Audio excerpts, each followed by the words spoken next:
I want to take a moment to tell you about a service called Declutter. It's the smart way to buy and sell tech. Declutter is the fast, easy, and totally free way to sell cell phones, tech, CDs, DVDs, games, and books. Simply get an instant valuation, ship for free, and get paid. You can do everything right from their website or from their mobile app. For signing up today, Declutter will add $5 to your total order value. So once your items arrive to Declutter, you get paid for them, including that free $5 bonus. It's that easy. So let me tell you, a few months ago, I actually pulled 3 boxes of my CD collection out of the attic, went through all of them, scanned them into Declutter, and I instantly got offers for those CDs. Packed them in a box, shipped them off for free, and got paid. Pretty clever. All you need to do is sign up at 99percentlocalpod.com/sell.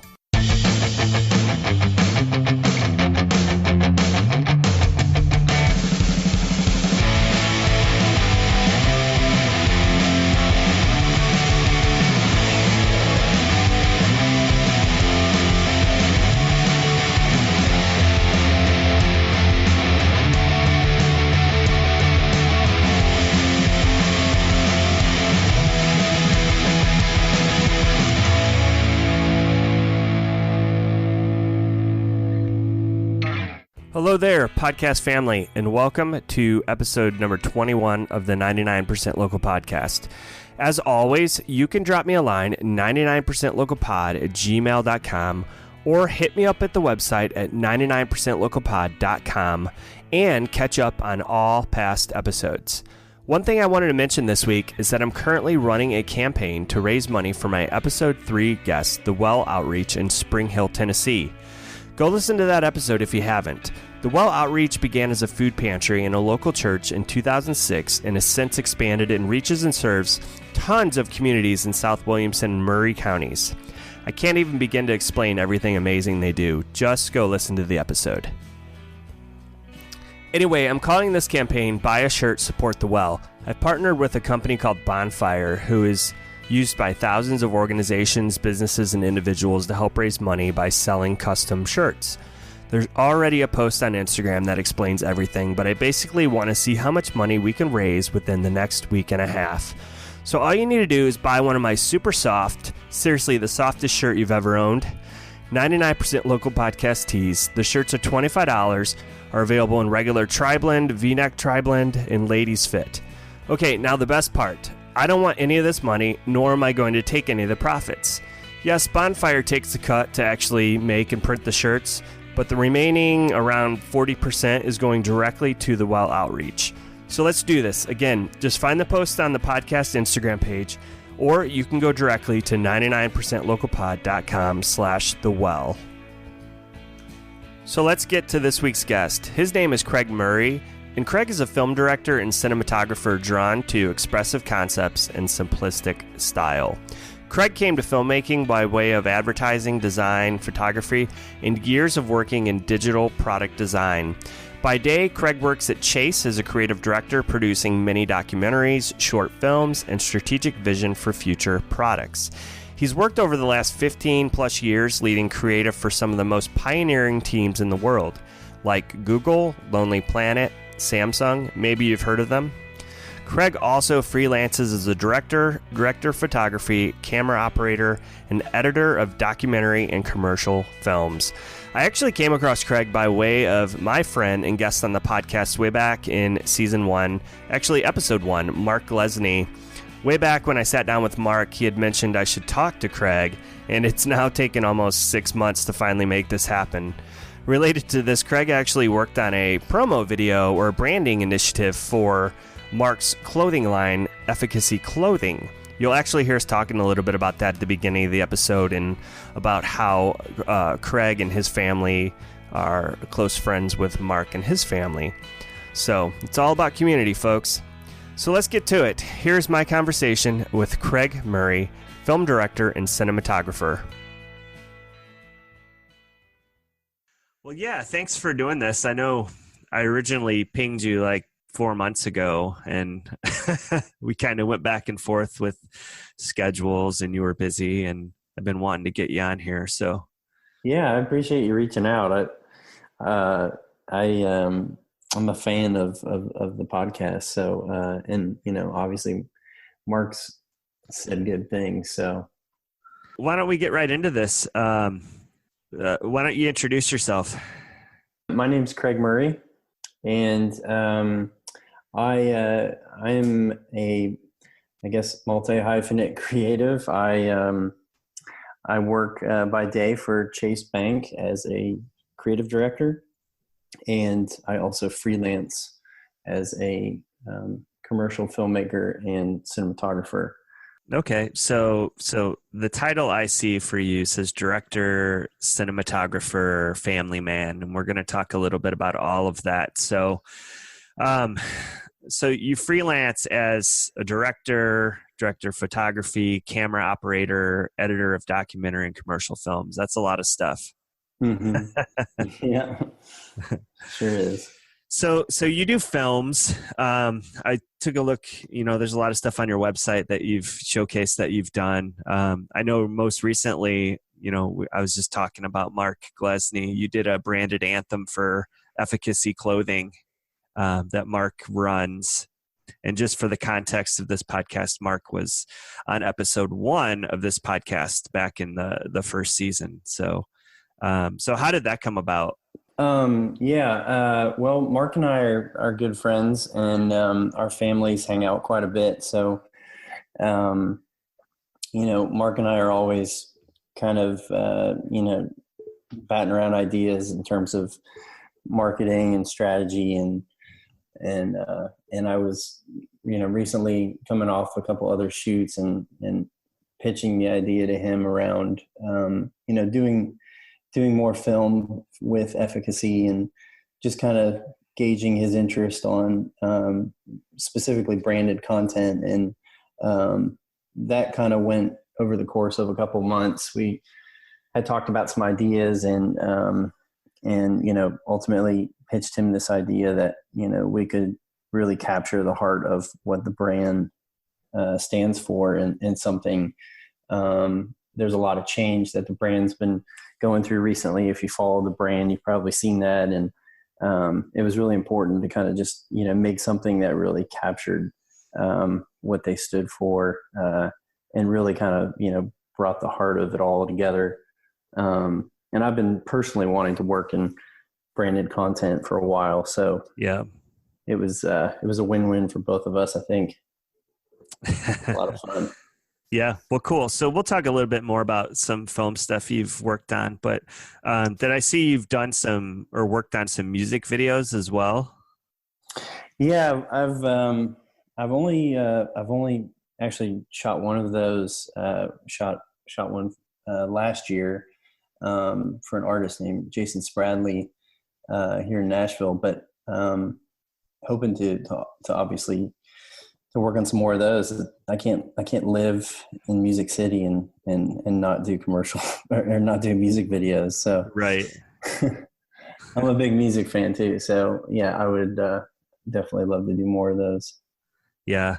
So on the design side, I know you do a lot of work like with product roadmaps, platform design, web, mobile, e-commerce, user experiences. So, and that probably plays into some of what you do in your day job right now too. But I see you worked with, and I don't know if these were freelance or if you actually worked for the companies, but you did a lot of work with like Lonely Planet, which is the large travel authority guide. So can we kind of talk about those experiences? Yeah, sure. I guess formatively speaking, much of my career has been in design, and that kind of came about through advertising. I started in the ad world, and then over the course of about 5 or 6 years, I moved into product, and never really looked back. So, really working in a creative director posture in terms of what's the offering, what unique selling point do we have, how do we manifest that visually in the product, everything from sign up to primary use cases and researching how and why people use the products that we make, and getting to refine that and build that out over time for product roadmaps has been fun, and I've gotten to do that really at some of the top companies in the world, which has been super fun. I really started out in the Midwest. That's kind of where my wife and I met in college and began our marriage, but got to really jump and move out to the West Coast and do the whole Silicon Valley hamster wheel, if you will. Yeah. Yep. And did that for a while until we were exhausted. But through that process, got to work at a lot of startups and some of the big tech firms and work on really huge global products, which was a lot of fun. So, but yeah, I mean, going back to your first question about, who am I and my intro, I would say, a lot of that has changed really in the last 5 years. I've been really, in essence, sort of been making a career shift as a filmmaker, kind of moving out of design direction. So some of those heavy hitters, sorry, I'm sure you didn't want to name drop some of those companies, but I kind of, I poked Mark before I was talking to you. I'm like, is there anything I should ask him about? And he's like, yeah, ask him about Google. Because I know you were part of doing some, leading some apps and hardware for Google in the past, as well as Samsung. Yeah.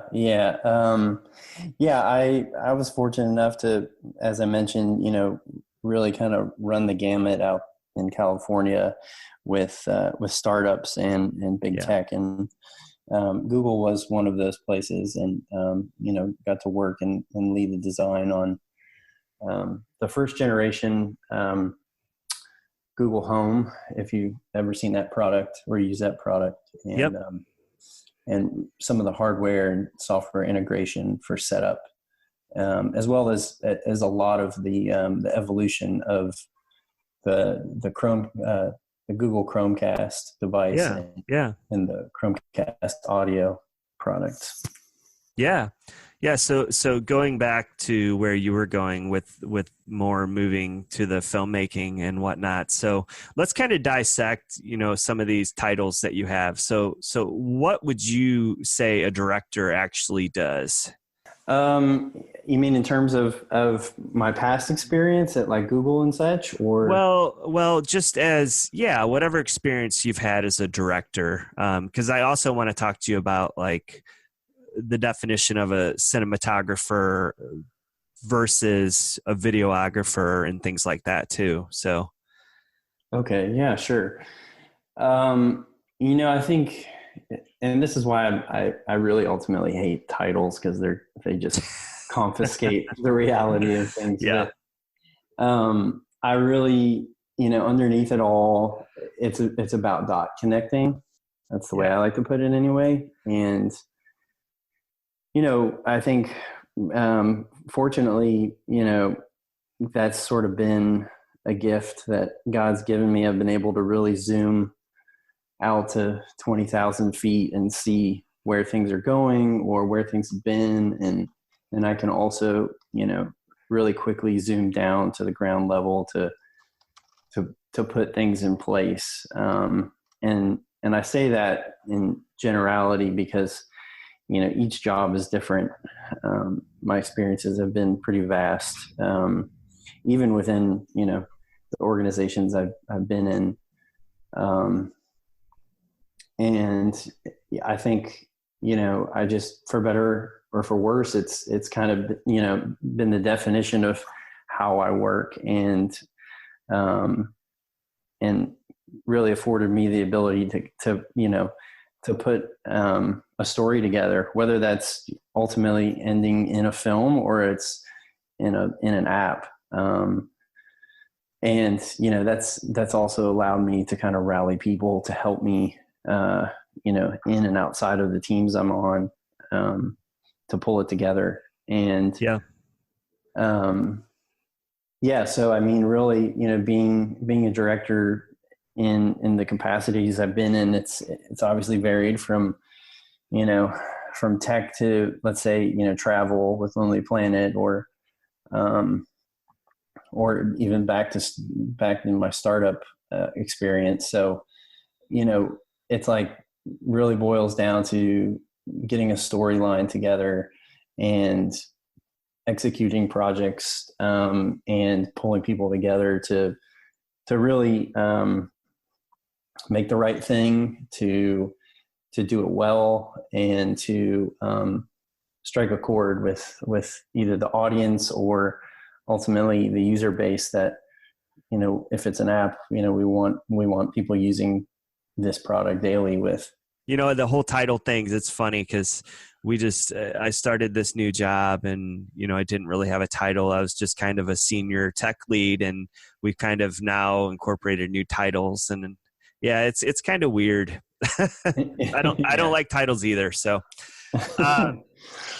so going back, you mentioned the Midwest. Did you actually grow up there? Sort of. Yeah. I was born in Cincinnati. Okay. And I lived there for the first 2 years of my life. And then I moved around every couple of years as a kid and really didn't settle until I think it was my sophomore year of high school. So, yeah, I lived all over the U.S., East, South, Midwest, West Coast, and then ultimately found myself back in Cincinnati, finishing high school before moving on to college, where I went is actually in Northwest Ohio, Bowling Green State University, kind of up by Toledo. Mm-hmm.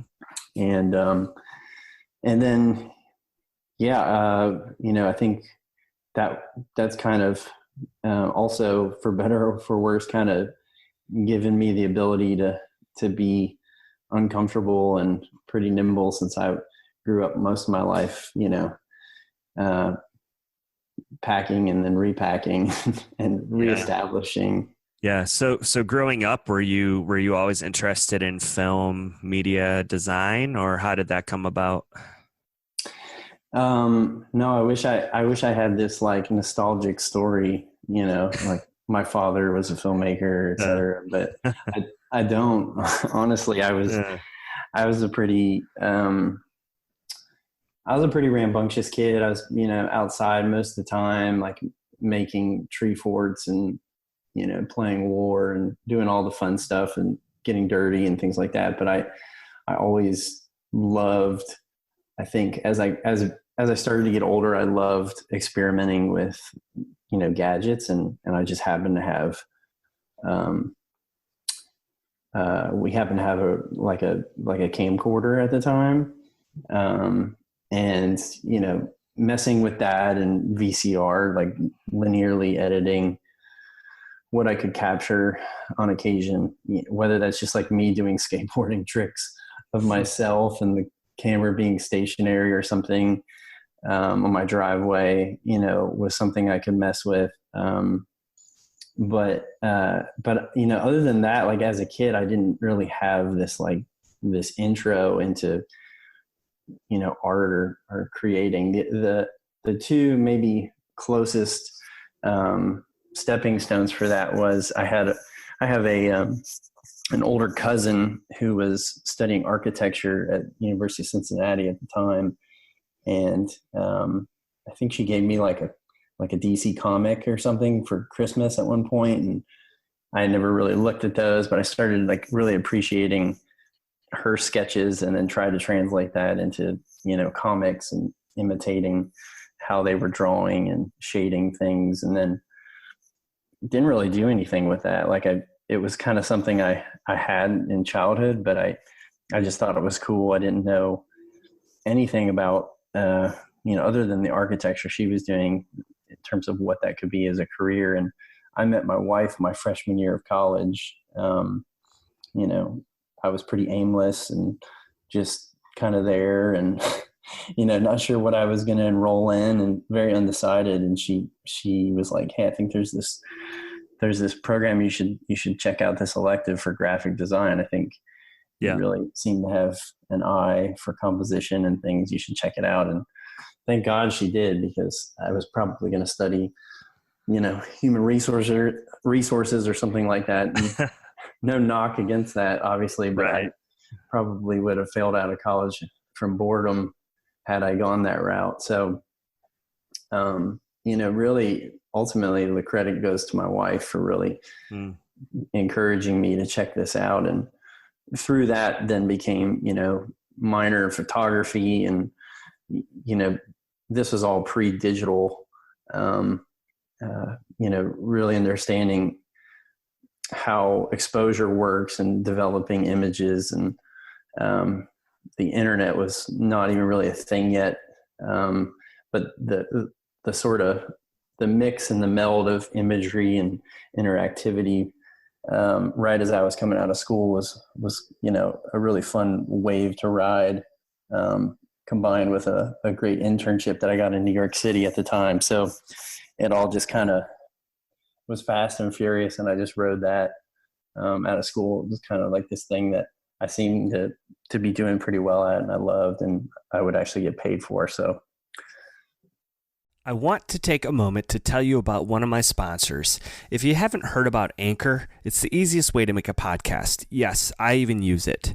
So let me explain more. Anchor is free. Yes, completely free. Why are you paying for a podcast host when you don't have to? Anchor makes it easy to migrate your podcast from your existing host that you're paying monthly or yearly for. There's creation tools that allow you to record and edit your podcast right from your phone or computer. You also have the option to upload your own mixed and produced episodes. And it seriously is that easy to upload and edit from your mobile device. I do it all the time. Anchor will distribute your podcast for you so it can be heard on Spotify, Apple Podcasts, and many, many more. You can even make money from your podcast with no minimum listenership. So whether you've already established yourself or you're just starting out, it's seriously everything you need to make a podcast in one place. So here's what you need to do.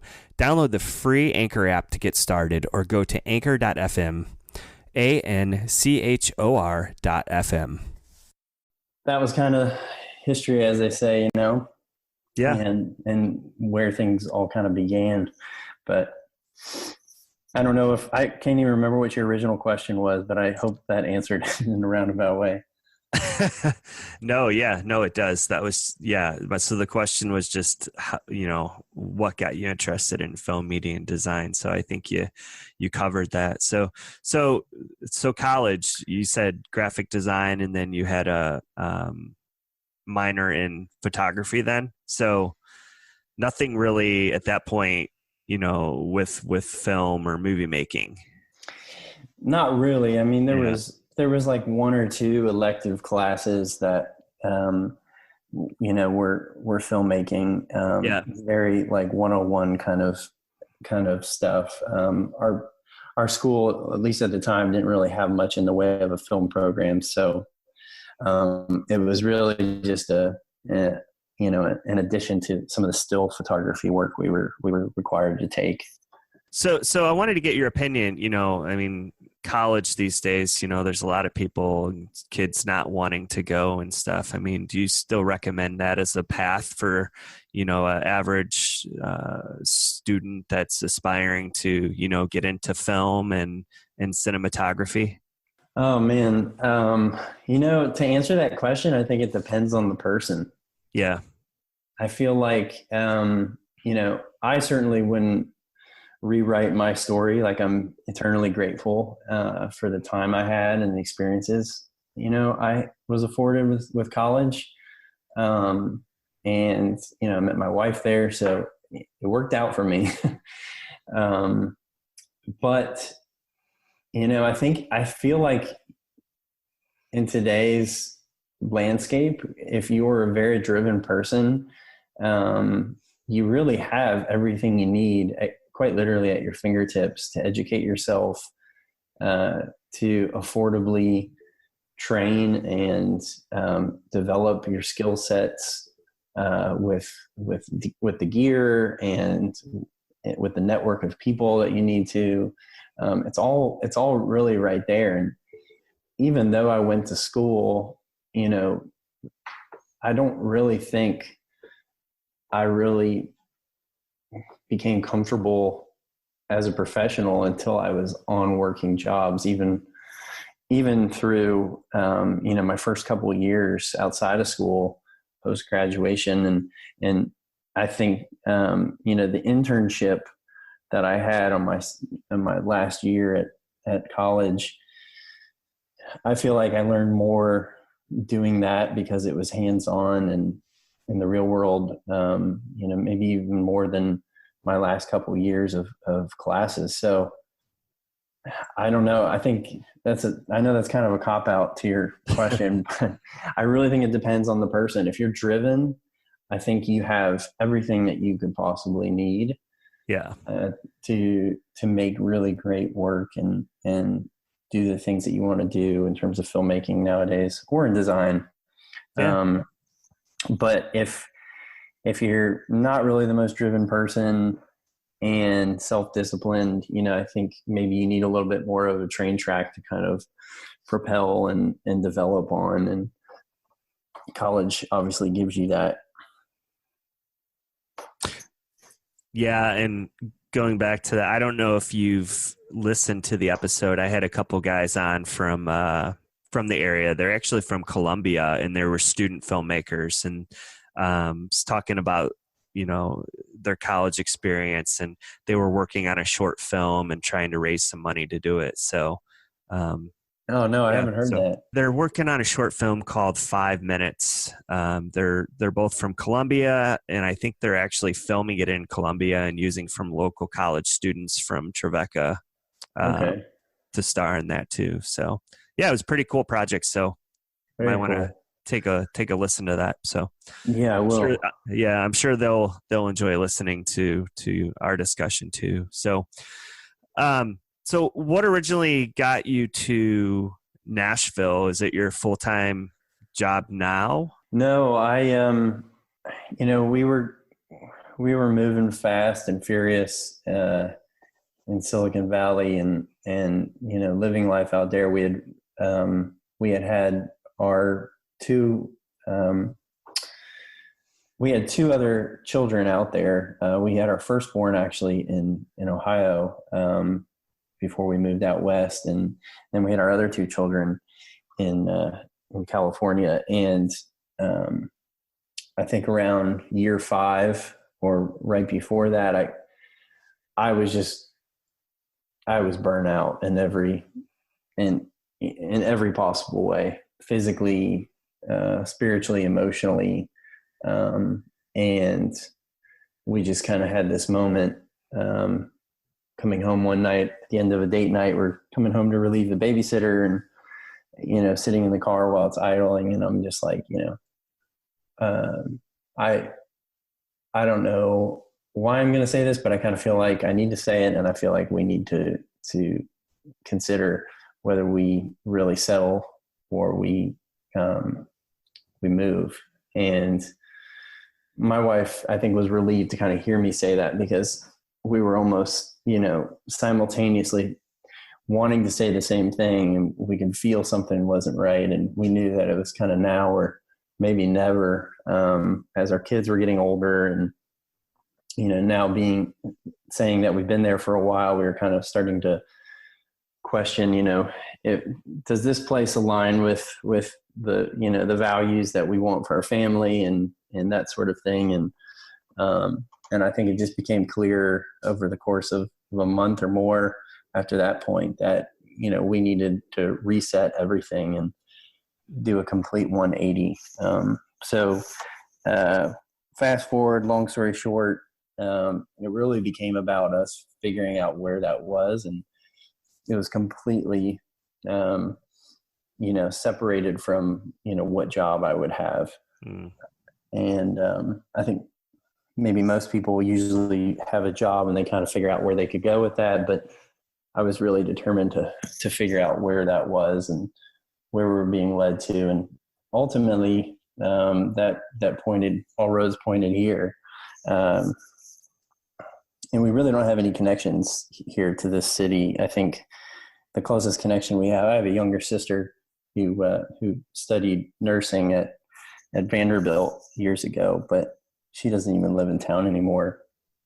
And we had once come here for a spring break when we were poor college students, and I was dating my wife, and we just loved it. We love music, and it just seemed like a great place with Southern values and just a great place to raise a family. So we needed the complete polar opposite of the fast lane of Silicon Valley, and that's exactly what this place has been for us, which has been awesome to say the least. Yeah, well, awesome. So your full-time job, you're creative director with Chase. What kind of projects and things are you doing for Chase?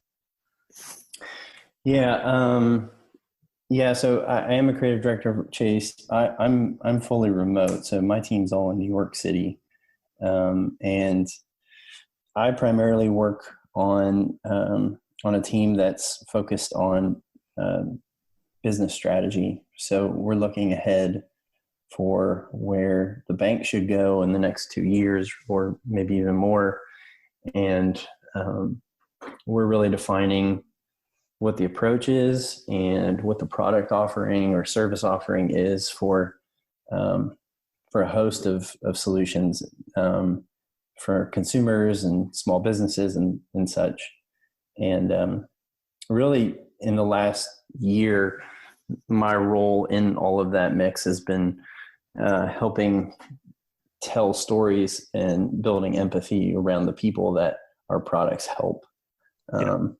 And that's been basically through short documentaries to inspire the product teams that are building out some of the solutions and things, so they really have a better grasp on who this is, who the group of people are that benefit from things, and put a name and a face to how we help them. So are you involved in like all the media, social media, commercials, ads, and all that Chase puts out? No, I'm not a part of the commercial team, at least not for the time being. But yeah, most of the work that we're doing is internally published. As much as I would like to push that out externally, it's really business strategy work. Yep, makes sense. Yeah. So looking back years of all your experience and whatnot, so do you have something you're most proud of or most memorable that you've actually worked on or been a part of? Oh gosh, yeah. I feel like really, like I said, just in the last 5 years, like really just trying to steadily change career in the way of filmmaking has been some of the most fulfilling work that I've done to date. I don't know if it's because I'm getting older. I'm almost 40. I don't know if that plays into it, but I feel like I just feel much more at home in my skin, so to speak. And I just feel like I'm doing the right things and the things I was put here to do, I guess. That sounds a little corny, but I really feel much more at home with the work in terms of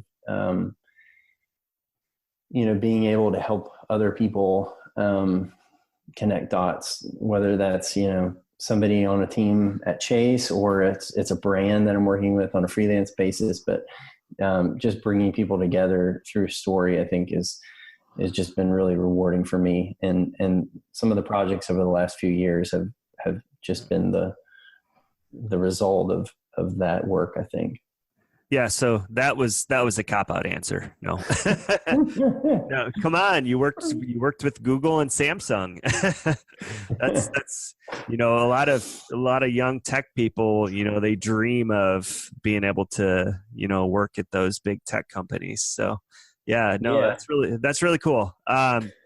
So personally, what are obviously you're doing films and directing and things like that. So what are some of your favorite films in terms of, maybe not content, because you probably look at movies and films differently, but more in terms of like videography and cinematography. What are some of your favorite films that are done well?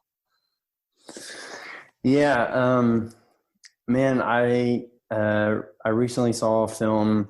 I guess it's not that new now, but I saw a film called Beautiful Boy. Stars Steve Carell, and that really wrecked me. I think on a lot of levels, it was so beautifully done, and the story was so visceral. I really thoroughly enjoyed that. Gosh, I feel like there's so much good stuff I've seen lately. Like, where do I start? Yeah. That in terms of feature film, that came off the top of my head. I think, like I love how hard hitting and crazy dark the Peaky Blinders are in terms of episodic content. I think there's so much rich stuff there.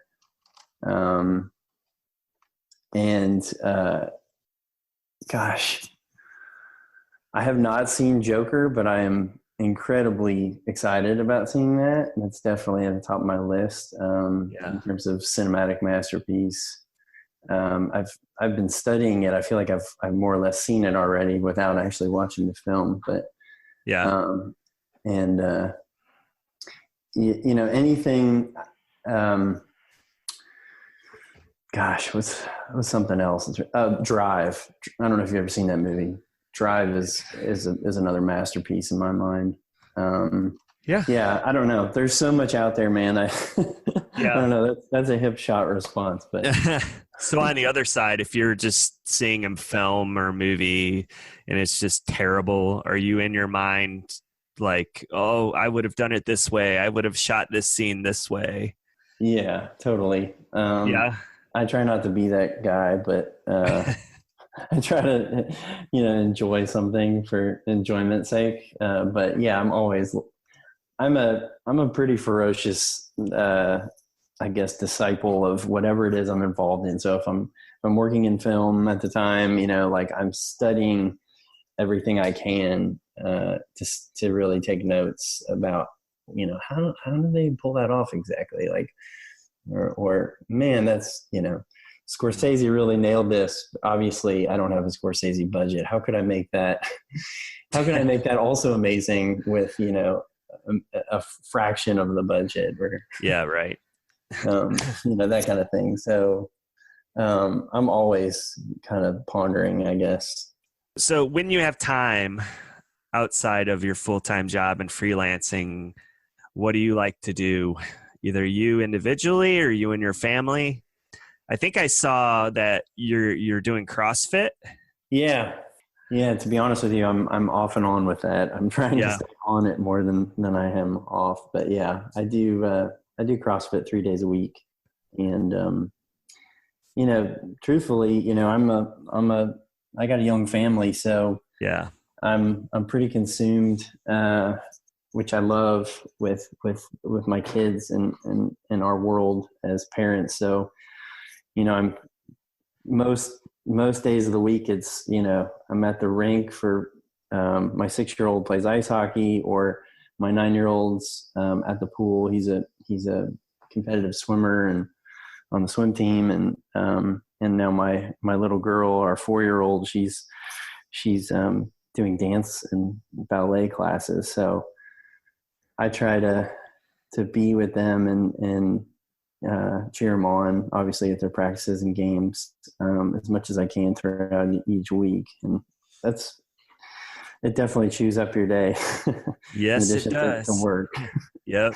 So, around Nashville or the area here we live in the same area. What are some of your guys' favorite things to do? The name's escaping me at the moment, but there is an awesome, very manageable hike with young kids. If you have young kids over, I guess it's on the Natchez Trace Parkway, about 25 miles from us, 25 miles west. And there's some really gorgeous waterfalls and just some really serene, stop and breathe spots along that hike. That's been really cool. We've gone there a couple times now. Yeah. Are you talking about Jackson Falls? Jackson Falls, that's it. Yes. Yeah, we do that a lot too. So there's so many, like, just within 30 minutes of the area we live in, there's so many hiking trails and waterfalls. So that's yeah. And Preservation Park, I don't know if you've been there in Thompson Station, but that has been a huge blessing, I guess, to our family in large, because my wife goes for runs there. We've gone on family hikes, and it's just been a really good place to clear your head. And it's huge. I don't know if you've walked those trails, but it's amazing. Some of the vistas and stuff that are there. Yeah. Well, cool, Craig. So let's kind of wrap this up. If someone wants to find out more about what you're doing, I know you have a website. You're also on social media. So what's your website address? Sure. Yeah. You can learn more about me at craig-murray.com. That's CRAIG-MURRAY.com. And I'm on Instagram at Craig Murray. I appreciate you having me on, Chris. And I love the show, and I'm eager to check out some of the episodes that I haven't listened to yet.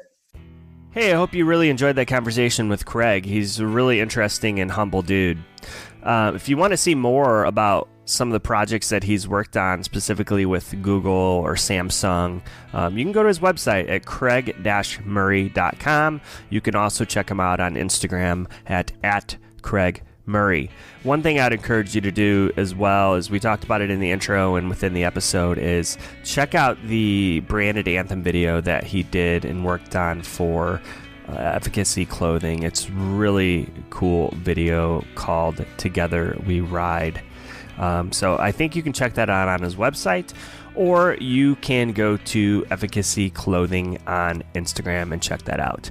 I want to thank you guys for being loyal listeners, and if you haven't, please subscribe to this podcast on whatever podcast platform you are listening to.